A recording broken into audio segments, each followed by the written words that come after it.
আসসালামু আলাইকুম। সবাই কেমন আছেন? আশা করছি সবাই ভালো আছেন। আলহামদুলিল্লাহ আমি এখন ভালো আছি, বাট ২-১ দিন আগে বেশি একটা ভালো ছিলাম না। অনেক জ্বর এসেছিল, শরীরে ১০০-র উপরে জ্বর ছিল, সেজন্য ভালোভাবে খাওয়া-দাওয়া করতে পারিনি। হয়তো চেহারার অবস্থা দেখলে আপনারা বুঝতেই পারবেন কতটা খারাপ অবস্থা হয়েছিল। আলহামদুলিল্লাহ আল্লাহর অশেষ রহমতে এখন একদম পরিপূর্ণভাবে সুস্থ আছি। আর সেজন্য দৌড়ে চলে এসেছি একটু বাহিরের খাবার খাওয়ার জন্য। কারণ আমার অসুস্থ হওয়ার পরে যখনই একটু সুস্থ হয়ে যাই তখনই বাহিরের খাবার খেতে মন চায়। বলতে গেলে ঘরোয়া টাইপের খাবারের থেকে বাহিরের খাবারটা আমার বেশি পছন্দ। তাই চলে এসেছিলাম 99 এ খাওয়ার জন্য। আর এখানের খাবার বরাবরই আমার অনেক পছন্দের, সেজন্য এখানেই চলে আসি। কারণ এখানে খাবার অনুযায়ী আপনার প্রাইসটা কিন্তু একটু কমে পাওয়া যায়, সেজন্য বারবার চলে আসি এখানে, মানে রিজনেবল প্রাইসে খাওয়ার জন্য। বাট একটা ইম্পর্টেন্ট বিষয় কি জানেন, দোকানের নাম 99 কিন্তু 99 টাকার মধ্যে খুবই অল্প সংখ্যক খাবার আছে যেগুলো পাওয়া যায়। বাট সব খাবারের দাম একটু বেশি। বাট 99 টাকায় না পাওয়া গেলেও অন্য সব রেস্টুরেন্টের থেকে মনে হয় যেন একটু কমই পাওয়া যায় এখানে। তাই আমার কাছে এই রেস্টুরেন্টটা খুব ভালো লাগে। আর খাবারের টেস্টটাও কিন্তু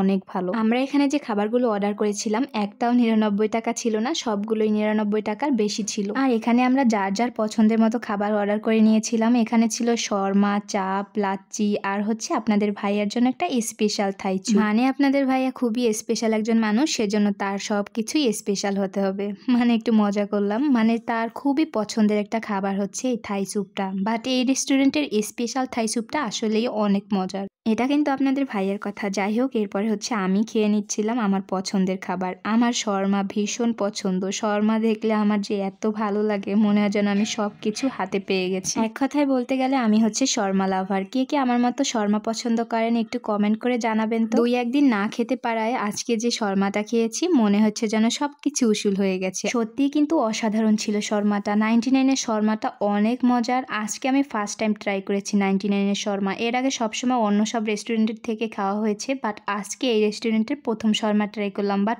অনেক মজা ছিল। আমি এখানে শর্মা খাচ্ছিলাম আর আমার পাশে আমার মেয়ে ভক ভক করে যাচ্ছিল, তার পছন্দের খাবার খাচ্ছিল। দেখেন লাচ্ছি সে কিভাবে খাচ্ছিল, তার অনেক পছন্দ লাচ্ছি। আর সে এভাবে খাওয়ার সময় আমার সাথে বক ভক করতে ভীষণ পছন্দ করে। আর এটা ছিল বিফ শর্মা। বিফটা শেষ হয়ে গেছিল প্রথমটার ভিতর থেকে, পরে ওইটা রেখে দিয়ে আমি অন্যটা খাচ্ছিলাম। আর আমার হাজবেন্ডকে জিজ্ঞেস করতেছিলাম তুমি কি খাবে, তাহলে তোমার জন্য আমি নিচের অংশটুকু রাখবো। একটু মজা করলাম ওর সাথে, মানে ও খেতে চাচ্ছিল না, জোর করে আমি ওকে এইটুকু দিয়ে দিয়েছি। বাট বিফ কিন্তু ছিল। আর এখানে হচ্ছে আমি মেয়োনেজ দিয়ে গোশটা খেয়ে নিয়েছিলাম, কারণ আমার পেটে আর জায়গা ছিল না। শর্মা খাওয়ার পরে পেট একদম ভরে গেছিল, সেজন্য আর নান রুটি দিয়ে আর চাপটা খেলাম না, কারণ আমার আর ভাল লাগতেছিল না খেতে। আর চিন্তা করলাম টাকা দিয়ে যখন কিনেছি ফেলে রেখে দেবো, সেজন্য একটু জোর করেই খেয়ে নিচ্ছিলাম। আর আমার মেয়ে দেখেন মেয়োনিজ দিয়ে রুটি খাচ্ছিল। সে গোশ দিয়ে আর খেতে পারে না, কারণ তার কাছে ঝাল লাগে গোশটা অনেক, সেজন্য মেয়োনিজ দিয়ে সবসময় রুটিটা খায়। আর এই তো আমাদের খাওয়া দাওয়া অলরেডি ডান। আর আজকের ভিডিও এই পর্যন্তই। সবাই ভালো থাকবেন, সুস্থ থাকবেন এবং আমাদের জন্য দোয়া করবেন। আসসালামু আলাইকুম।